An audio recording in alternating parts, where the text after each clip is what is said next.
to this masterclass, how to get started with ISO 26000 and the do's and the don'ts. Hello, Johanna. Welcome today. Hi there, Eva. Thank you. Hi. How are you?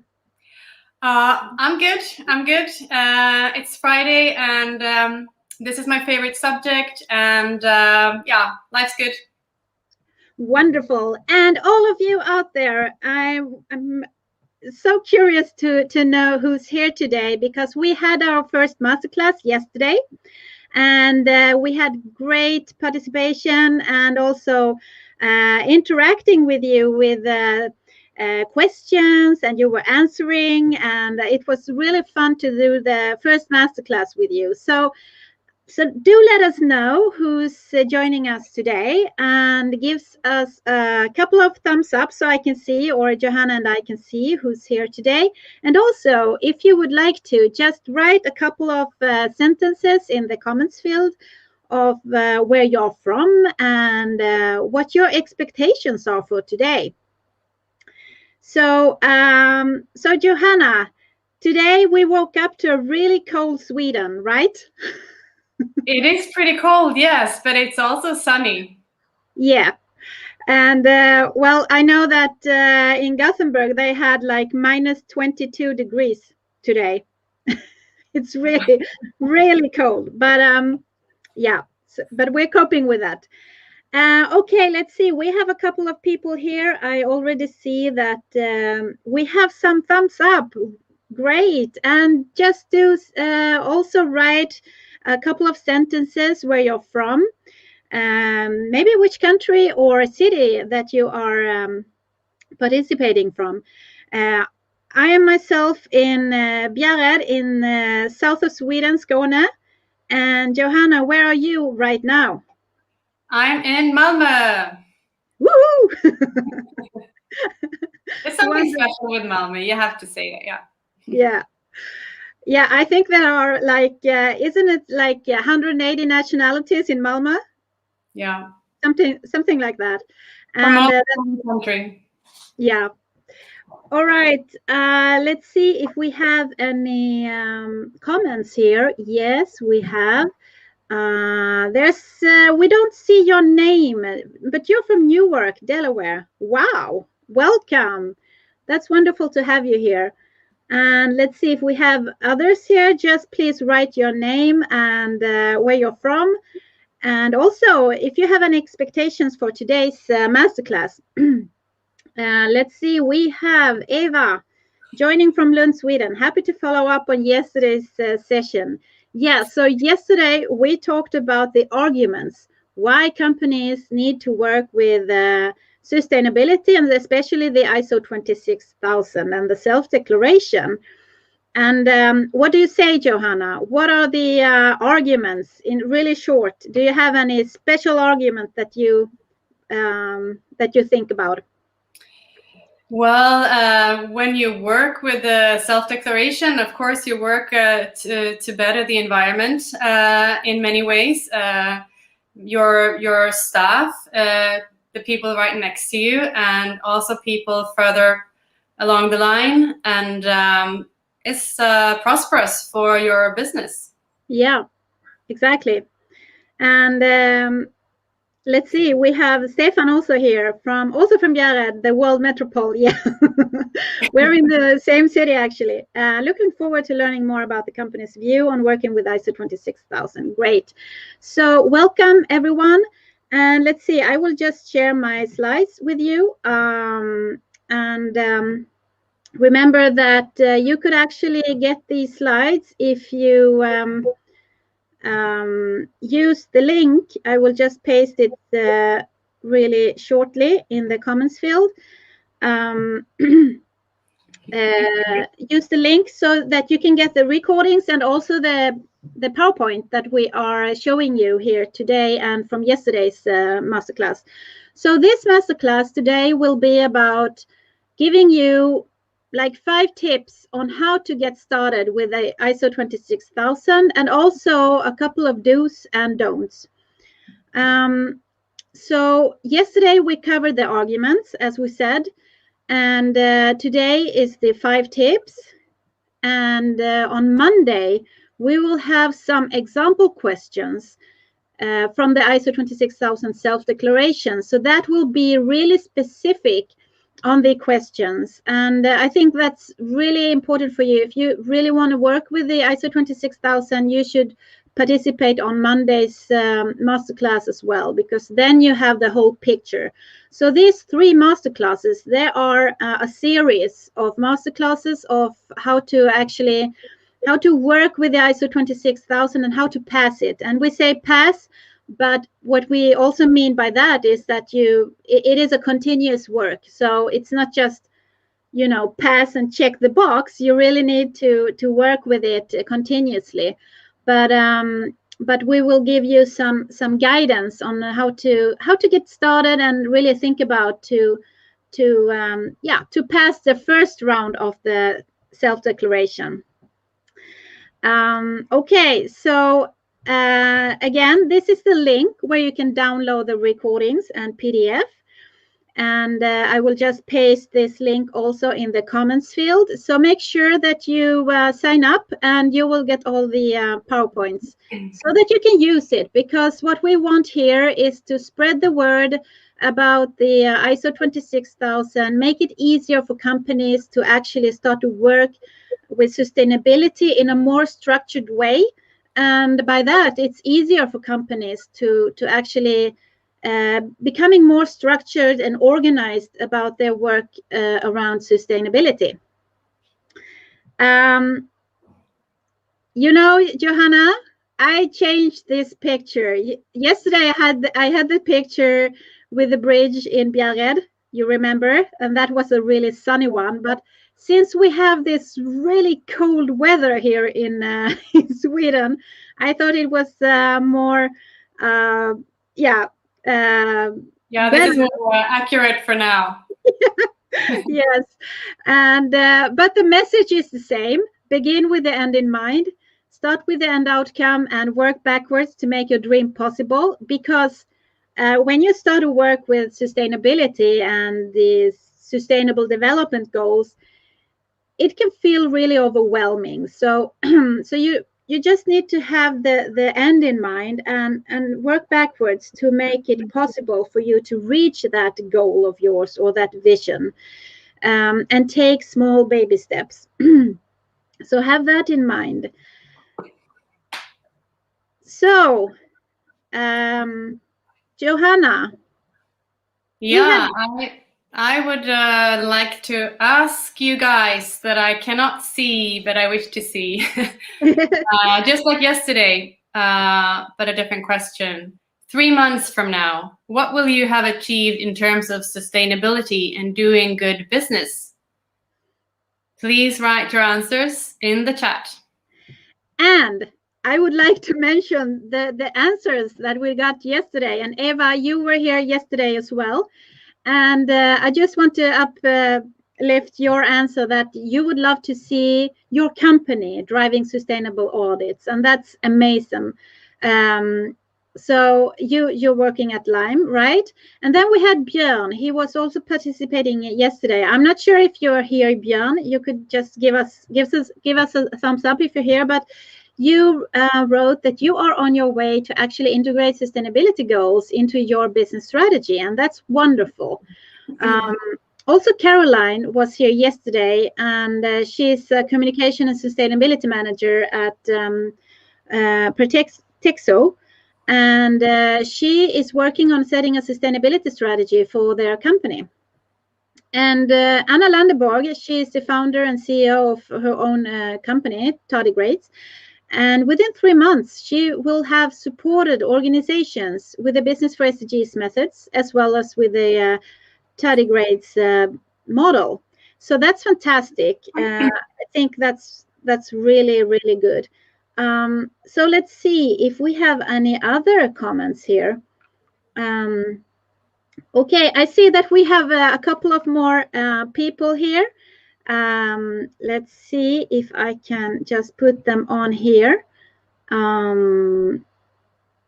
We have Marisi. You're joining from a frozen Gothenburg. Yes.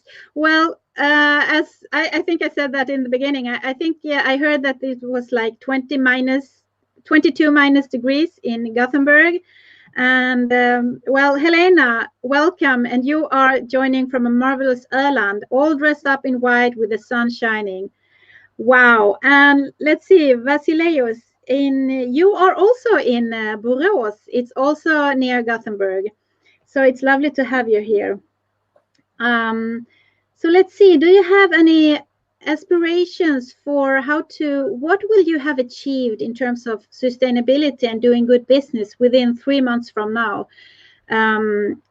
If you have an answer you want to share with us, just please do, because it's always it's inspiring to read all your aspirations, right?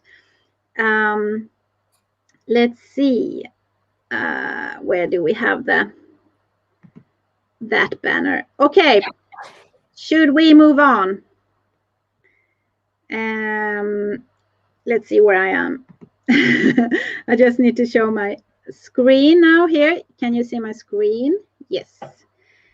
Okay, let's see if we have any answers. It's a little bit delayed, but let's move on, and we'll see if you have written anything later on. Okay. So for you who doesn't know me, just a short, really short story of mine. That actually I am a person who's dreaming a lot. I have a lot of dreams, but I had this physical dream once for 12 years ago, when I woke up asking myself this question: what is my purpose in life, and what should I work with? And I answered this myself in a very clear voice, that I should work for the United Nations. But at that point of time, I didn't understand the dream, because I was not into the United Nations. I was a chemical engineer and a businesswoman, and I was working in Swedish leading companies, and I had never ever talked about the UN. But the dream was so powerful and real, so I just couldn't let go of it. And I started to educate myself within the UN system, and I realized that yeah, the United Nations are doing really good stuff out there. And of course, also that Sweden is a huge contributor to the system. I think we are the 6th largest financial contributor. However, we are not contributing with our expertise and knowledge and goods and services. So that was bothering me. And that's about doing business with the United Nations.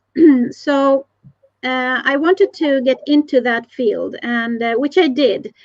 But I had this problem, because in 2016, the Sustainable Development Goals were launched, and I realized that, well, if you want to do business with the United Nations, you really need to express your shared value and make it really clear how you create shared value with the United Nations. And by that, you need to integrate the Sustainable Development Goals into your business strategy, and also communicate your business through the Sustainable Development Goals. And I discovered how to do this in a simple, focused way. And I overcame this problem, and I have success today. So we made business with the United Nations, but then at that point of time, I also realized that it was not just only the United Nations that are procuring goods and services in a sustainable manner. They also the public sector and the private sector in Sweden and in all over the world right now has to procure in a sustainable manner. So that is what I'm teaching about: how to do this work, how to integrate sustainability into your business strategy, and especially the Sustainable Development Goals. So my mission is actually that, well, I'm on the mission to spread the message of daring to lead. And I truly believe, my vision or my dream is that I believe the future is equal. And I believe that we can achieve that also. So that is very short about me. Let's see, Johanna, you have also a short story to share. Yeah, first I have to say that, well, Eva says she dreams a lot, but she's quite a doer. Thank you. Yeah.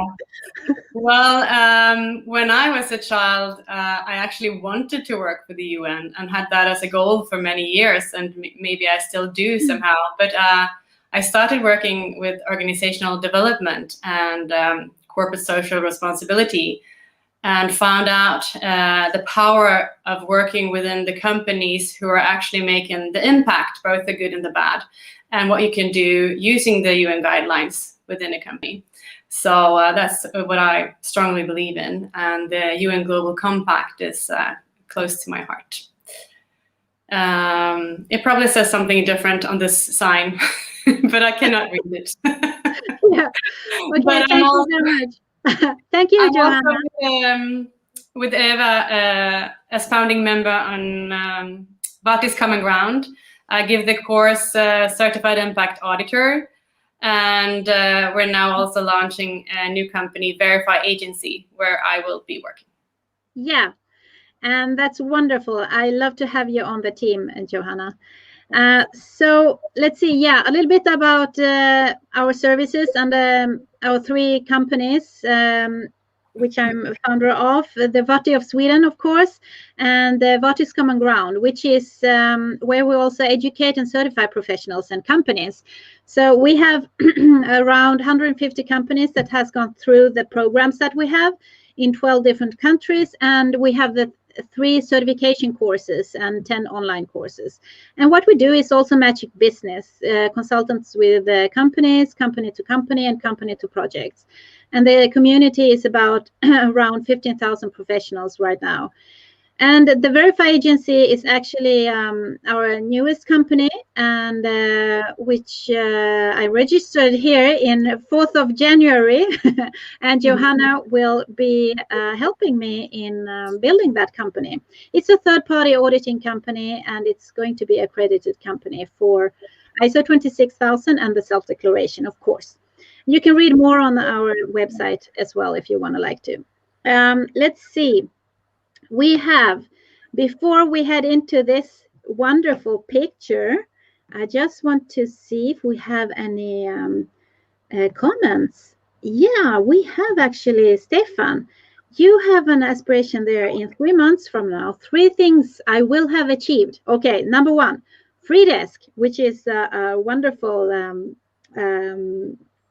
solution, well on its way, working with the 5 selected SDGs. Oh, you've selected it. Great, Stefan. The number 3, 4, 8, 12, and 17. Wonderful. And number 2 is that you will working with the first Kunskapspartner customers according to the process in the SDG Compass, the business for SDGs. And number 3 is that you have made your first ISO 26000 audit as a CIA, Certified Impact Auditor. We love that. Stefan, woohoo! That's really wonderful to read.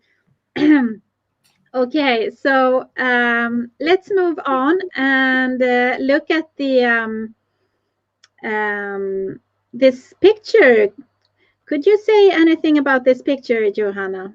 Yes, of course. We all know this by now, I think. The 2030 Agenda for Sustainable Development. It was adopted by all the United Nations member states in 2015. And it's a blueprint for us for now and for the future. And the 17 goals we work with in all the VATI companies. And it was actually the Swedish Trollbäcken company who made this, and I think we should give them a thumbs up as well. And thumbs up to Stefan, which is my student. Where are you? Yeah. So Stefan actually mentioned that he has already linked like the number 3, 4, and 8, and 12, 17 SDGs to his company. So free desk is like a portable desk where you can adjust the height and put your computer on, so you can actually stand when you're working. So I think that well, Stefan, you should be the one who's explaining this, but I would just like to do a really short explanation. So good health it's all about good health to stand and have a good posture. And then you have the quality education, and you have the good jobs and economic growth. And number 12 is about responsible consumption.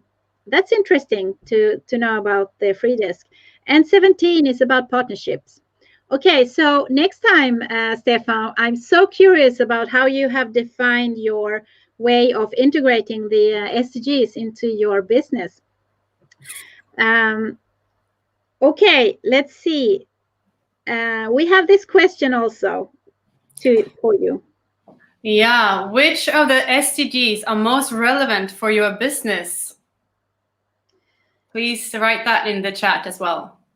Yeah, because when you look at your company, you start to maybe, hopefully, start to realize that you are working with a lot of these SDGs actually. But when you start to read or understand about the sub-targets, then you get really concrete on what specifically you are working with, where you are contributing to maximizing your contribution to the Agenda 2030, and also where you have your negative impacts and where you have to work on minimizing your negative impacts.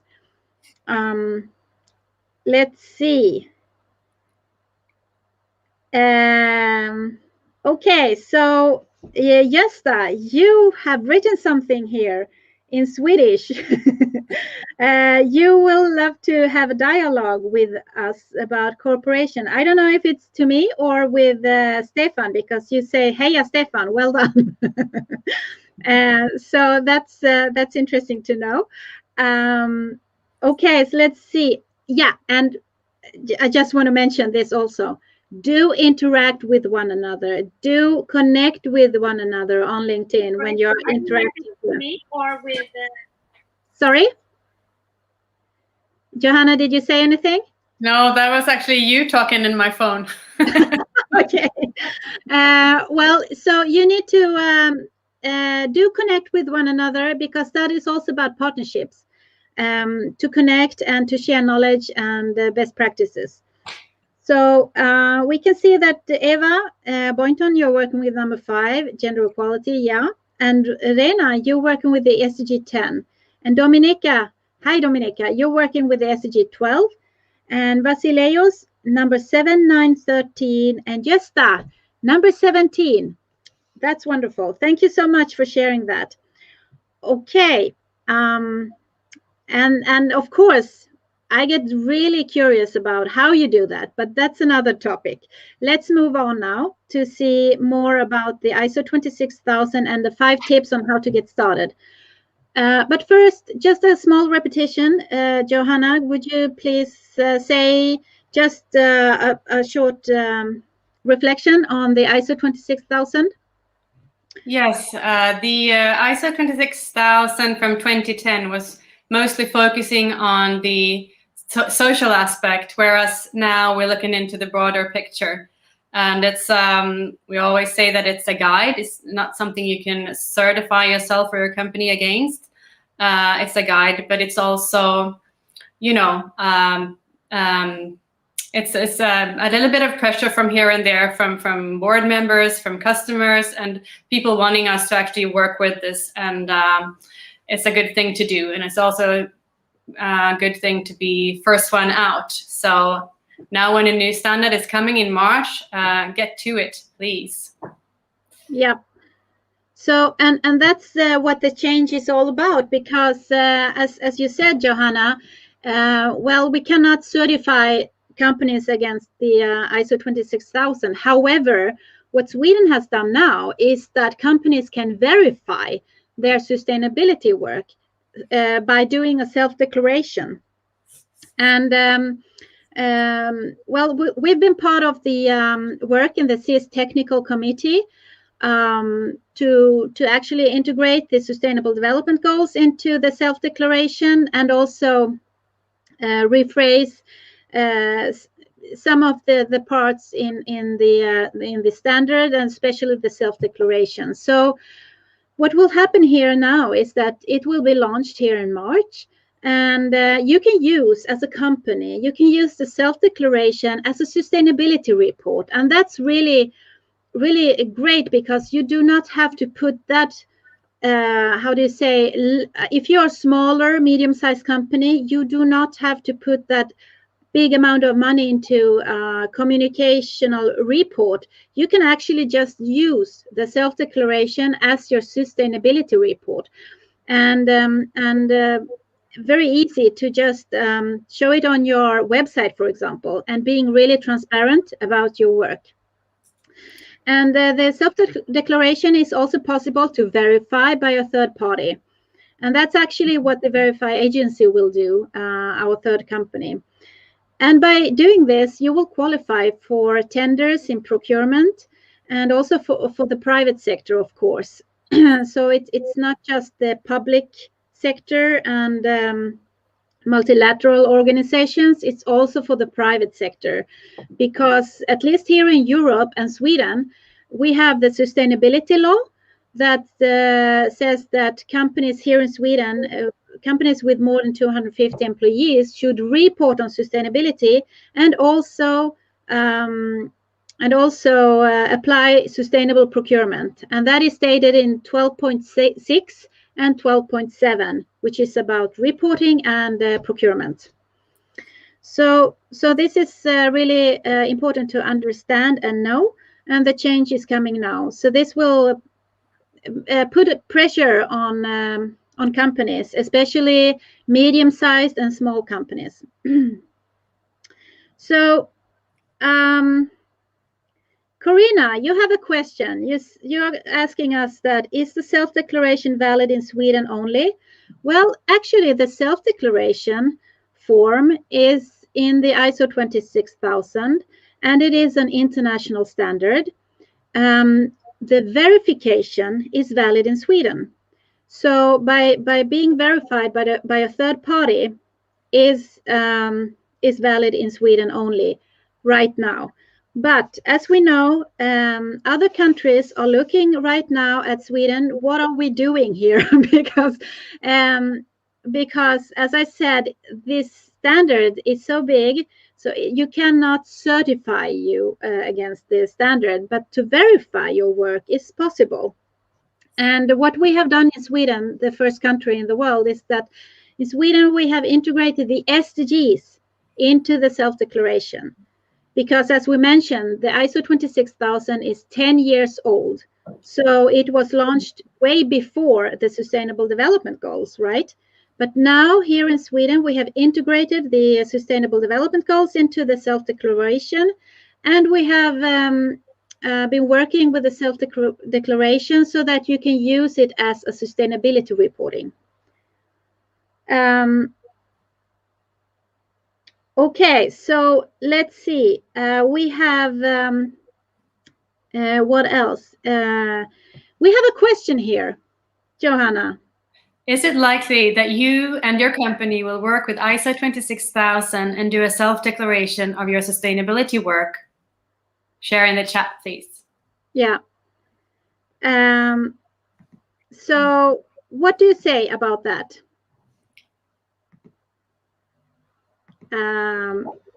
Is it likely that you and your company will work with the ISO 26000 and do a self-declaration of your sustainability work? What is your comment on that?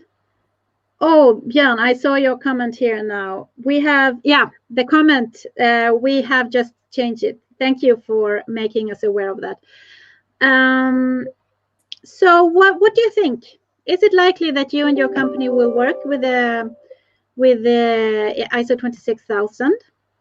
And if yes, that's great. And Björn, you say yes. Okay, that's wonderful. So yes, you are most likely. And Eva, you say also yes. That's one of the short-term goals to get started. Great. Good. And do you have any, is there any one of you who's thinking that, I'm not sure, maybe you have some obstacles to overcome? And that would be interesting to know if you have any obstacles so that we can help you overcome them. That's why we're asking it.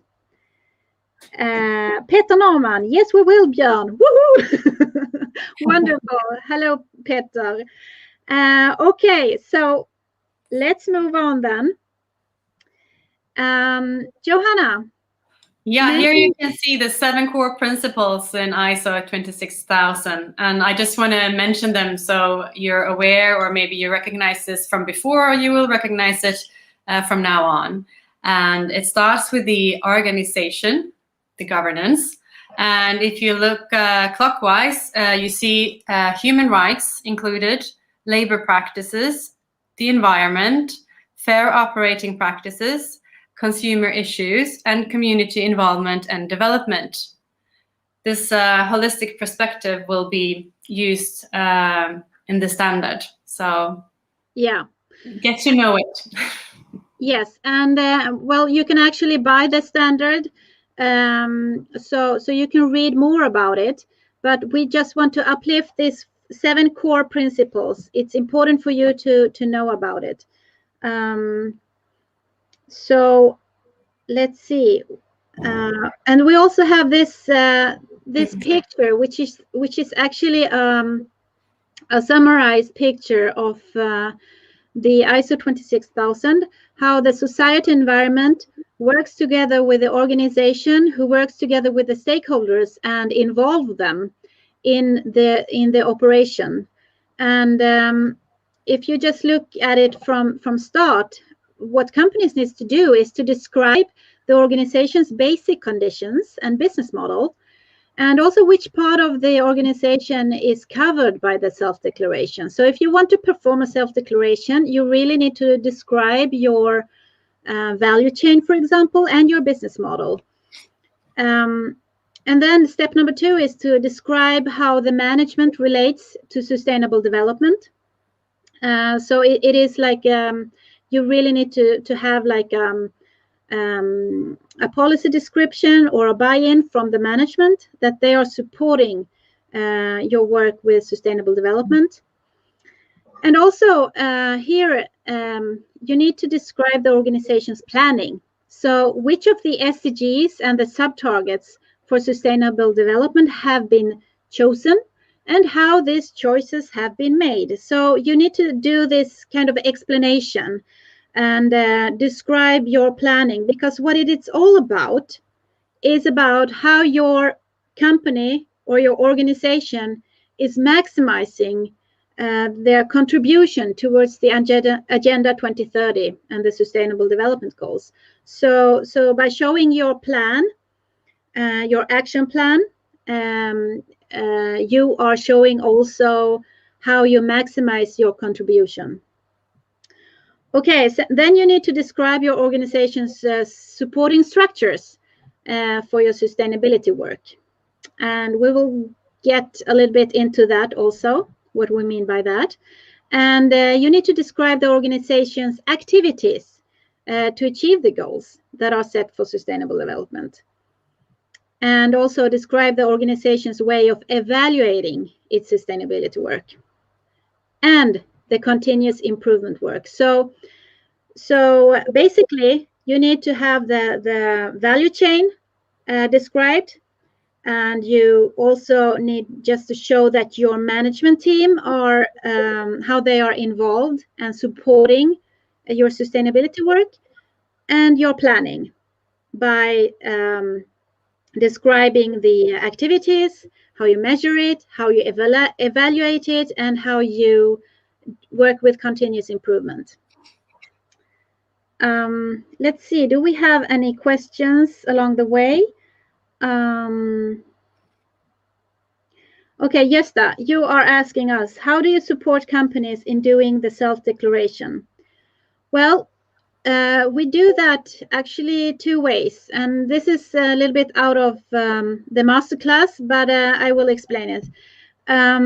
the first one is we actually have the course Business for SDGs, where we certify change leaders for educating and certifying change leaders for how to implement sustainability work into business strategy. And it's a train the trainer course, which means that they could bring a pilot case, which could be their own company that they're representing, or they could be matched to a pilot company where they actually where they apply their newly acquired knowledge onto that pilot case. So by that, companies will get a kickstart to start their work on integrating sustainability and the SDGs into their business strategy. The other part is actually the second certification course that we have, the Certified Impact Auditor. And there's also a pilot. They are piloting their knowledge to a real company. And what they do actually is you could call it a pre-audit before the self-declaration takes place, or verifying their work for self-declaration. So, so this is a way of getting help and get the kickstart to start to work with it. Would you like to add something here, Johanna? Yes. Yeah, I'm thinking if you don't have time to take this course yourself, you can hire the change leaders that have the knowledge to help you with your self-declaration. Yeah. Yes. And also, yes, there's a third way of doing it, but that requires time. It's actually just to buy the standard ISO 26000 and start to answer the questions in the self-declaration. But of course, there will be some questions there that you maybe don't know how to get started with. So that could be a problem. But I would suggest just to buy the standard and start there and start to read about the self-declaration questions. But we will give you the 5 tips now on how to get started. So pay attention. So the first tips, Johanna, I think you have these tips, right? Yeah. So this is what you've been waiting for, right? The 5 tips. Here comes number 1. Use the 7 main principles to take a quick analysis of your performance in relation to each of the 7 core subjects. And you could start by asking yourself these questions. What is your role in society? Meaning, what is your company's role in society? And what impacts, especially negative impacts, do your activities have? And you can also ask yourself, what value do you create for sustainable development? Yeah. So this is about being conscious about your value chain, actually, to know where you have positive impact and also negative impacts on your company's activities. So addressing both. If you have questions around this first tips number 1, then just write it in the chat and we'll try to answer it. Tips number 2 is to make a stakeholder map. Like, for example, a list of expectations from those stakeholders that are the most important ones that affect or are affected by your organization. So you need to include your stakeholders into the sustainability work that you're doing. And you could ask yourself this question: what is expected from you through rule of law, international norms, or behavior, and your own organization?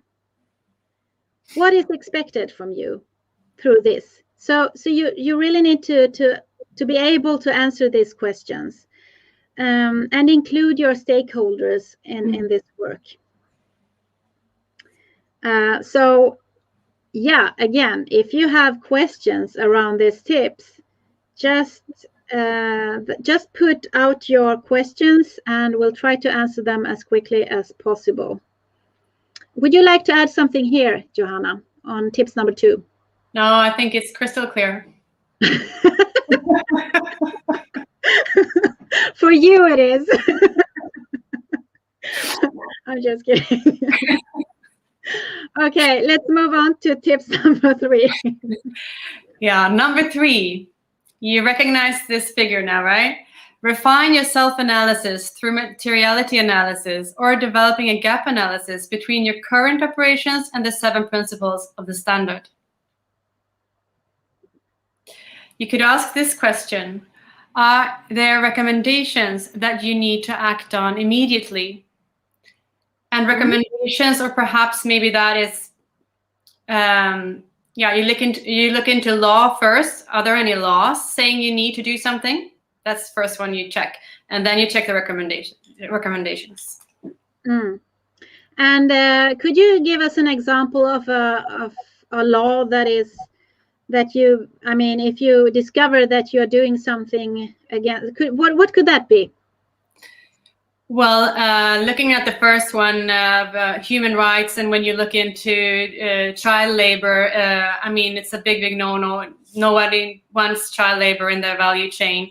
And if you haven't checked it by now, yes, you need to do that. Well, that's a quite obvious one, but yeah, you need to start with the obvious, perhaps. Yes.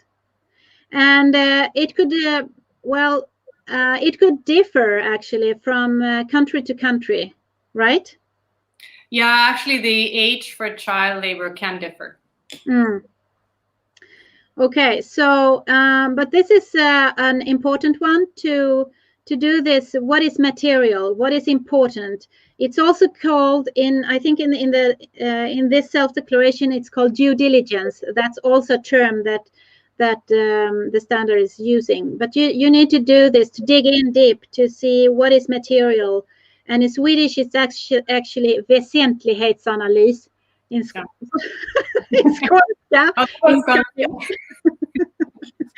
So how do you say that? A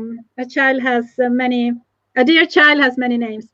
So materiality, due diligence, or väsentlighet in Swedish. Okay, tips number 4. You need to define your objectives and targets after your stakeholder input. So when you have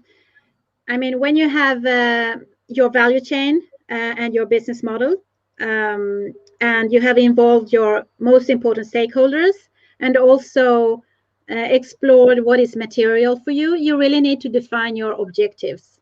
So what do you need to work with, and your targets? And I think you can ask yourself this question: how will you show continual improvement of your responsible behavior over the long and short term?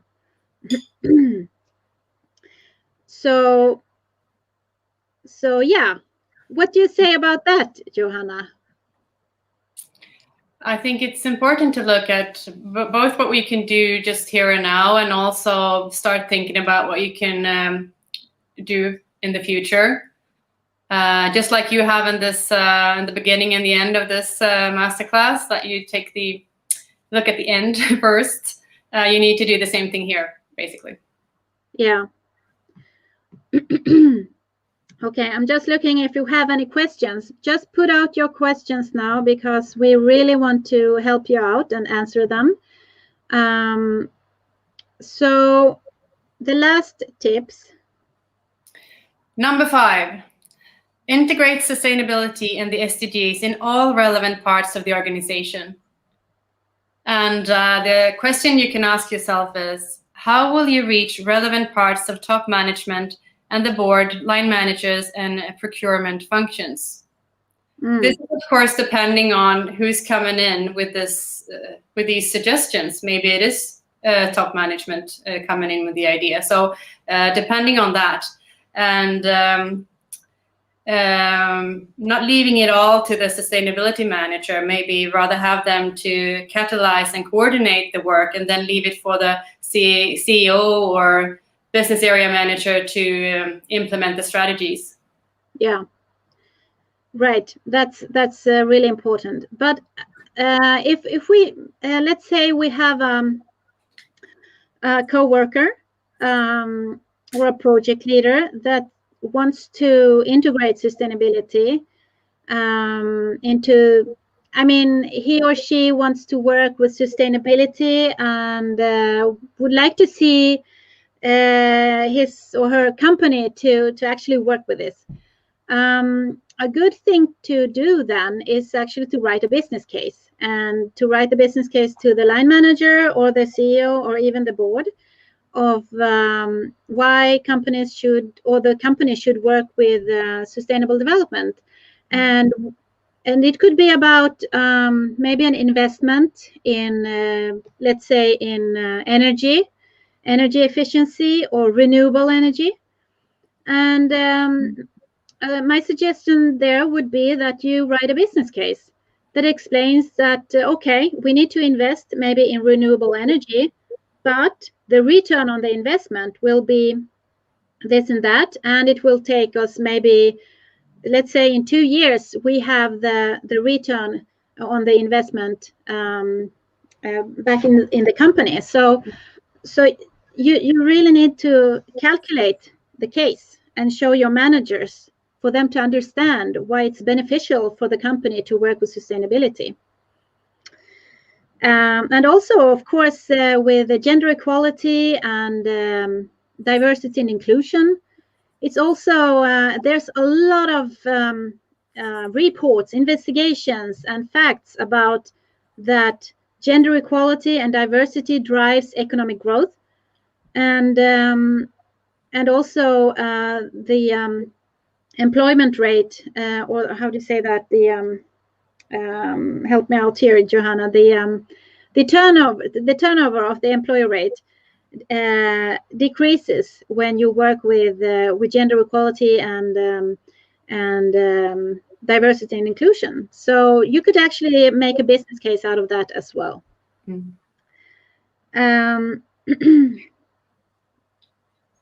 Okay. Let's see if we have any questions. I would just want to see if there's something popping up here. There's Happy. Happy, you are, what a wonderful name. You are asking how to develop or verify the environment of equality in a company operation project. The environment of equality. Yeah, so that would depend if you mean gender equality, or I'm not sure I understand the question actually. If it's related to environment, how do you understand this question, Johanna?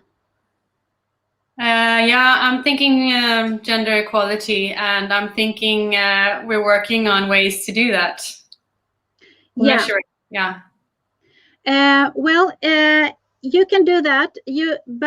First of all, you need to start measuring your activities and also to set targets for your work of gender equality and diversity. So so what you do in the self-declaration is to declare how you work with that topic, and what are your ambitions, what are your goals, and what are your activities for reaching those goals, and how do you measure and evaluate them and follow it up. So that's how you actually being transparent about how you take on the sustainability work of gender equality and diversity, for example. So this is not, as I said, it's not a certification, it's a verification of that what you are doing is actually what you say that you are doing is actually what you are doing. And that's why you could be verified by a third party who checks your accuracy and you being transparent as a company working with these issues for real. Okay, I hope I answered your question. We have Cherie. Hello, you were here yesterday. So let's see, you were particularly interested about the gap analysis from the tips. Would you consider including a gap analysis for company manuals such as procurement, HR, and its mission vision, which may not have been visited for years become part of self-declaration?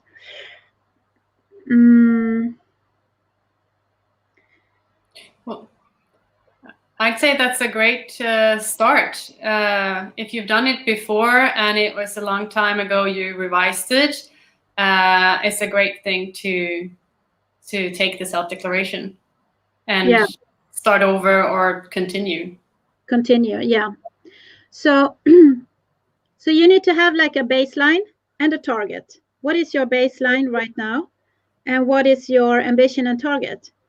And how do you reach that target? What are your activities to reach that target?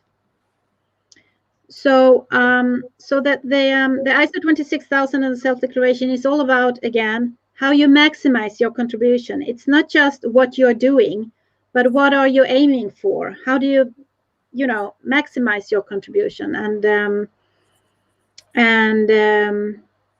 what are your ambitions? Okay, we have another question here. Happy. If there are variation of people from different background, for example, equality between local community and the newcomers. Maybe that was to how to develop, verify the environment of equality in a company operation project.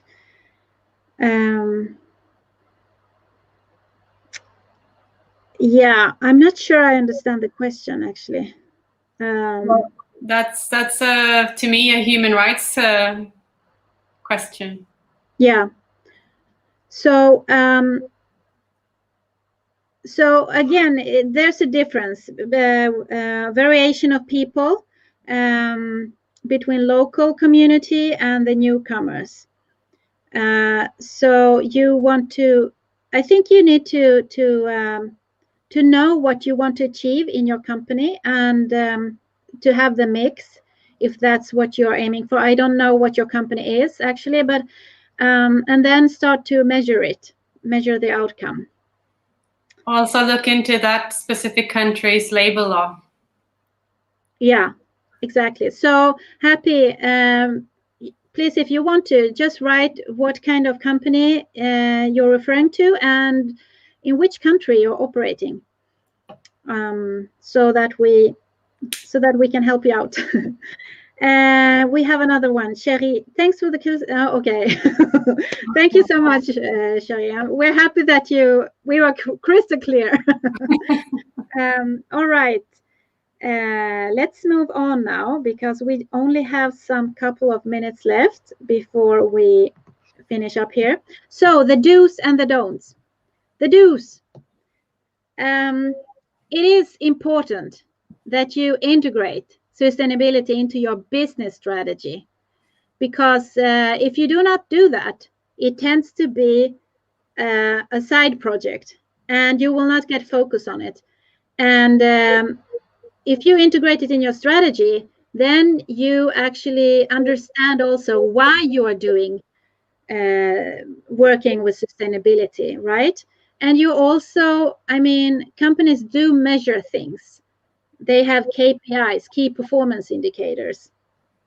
And what gets measured gets done. So that's really important to understand. Integrate it into your strategy.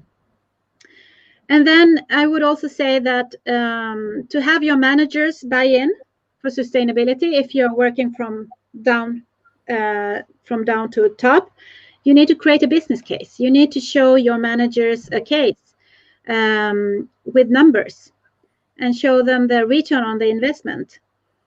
And because still it is, I mean, managers do listen to figures, especially the CFOs, the financial officer. So you need to have their attention, and you can get their attention by a business case. And then I would also say a do is to appoint business area managers or line managers and make them accountable for the sustainability work. So it's the CEO's overall responsibility, but you need to appoint the business area managers. Do you agree with me? Or do you have any other do's please share that in the comments field, because we would like to share your experience as well, because I think you are great at working with companies also. So please share your do's. How about the don'ts, Johanna? Yeah, I wanted to say that it's easy if the do's are not. Well, first of all, the do's has to be more than the don'ts. That's psychology, right? But if they're not too many, it's also easier to apply them, to get started. And that's what we're here for, right? To get started. So we don't want to have the lists to be too long. You have 3 things. 3 things. It's easier to actually do them. But the don't that we chose is don't make the sustainability manager overall responsible for the implementation. It's not one person's job, it's the whole company's job. Yeah. And well, I've seen companies actually making the sustainability manager the overall responsible for the implementation. And that is not working. It's a big no-no. Don't do that. You will never manage. There is actually some figures that you can see right now that the sustainability managers are decreasing, and you might think that sometimes they're not as important anymore, or people are not working with sustainability. In some cases, of course, but what is also happening is they're moving up. The responsibility is moving up. So the CEO might have it under his or her wings. Yeah. That's a good thing, I'd say. Yeah. So, I mean, I think it's super important to have a sustainability, if you call it manager, or a person that is catalyzing the work. And being I mean, an expert in the field, because it's a lot to take in from the ISO26000 and the Sustainable Development Goals and so on. So that person could be the person to go to when it comes to how to think and how to, have it as a person to discuss with, and to catalyze the sustainability work. Yeah. But as you say, Johanna, I mean, to have the managers being accountable for implementing sustainability into their operations or their areas is super important. And I have also worked with ambassadors. So, I mean, it hasn't always have to be, well, the managers are overall responsible, of course, but they could have like ambassadors, sustainability ambassadors spread out in the organization that the sustainability manager could work with and catalyze the work. So it's both from top down and down up top. Yeah. Okay. Let's see. We have another question here, which I will just put up here. Happy says, how is sustainability manager faces the situation where her devices, apparatus are not effectively supporting the work?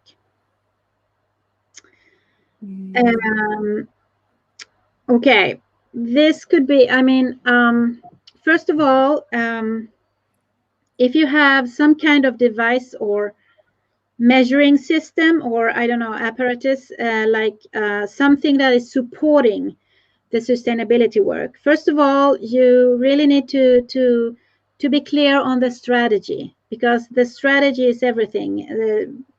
You have to have that in place, and the buy-in from the organization and the managers, and then you can have the system that is supporting those activities. So I'm maybe Happy can write a little further to describe the question, and we can bring it up on Monday. Yeah, we can do that. You know what devices you're talking about? Yeah, that would be great. So happy. Just write to us, and we will uplift your questions for the third masterclass, which is our last masterclass on Monday. So that will be on Monday at 4 p.m. And we will actually we will have the example questions from the ISO 26000 self-declaration. So that will be really specific related to those questions. And we'll talk about them. Okay, so if you want to get access to these slides and also the recordings from Masterclass 1 and this Masterclass, just download it by registering your name and email, and you will get it. And I have pasted the link in the comments field, so you can just find it. And yeah, just, download it and you're free to use it. Okay. Let's see, what is the time here now? I think time's up. Time's up. And well, it's great to have had you here, and it's Friday. Yeah. So we are heading into our weekend now, the Saturday and Sunday. And Johanna, what will you do this weekend? Do you have any plans?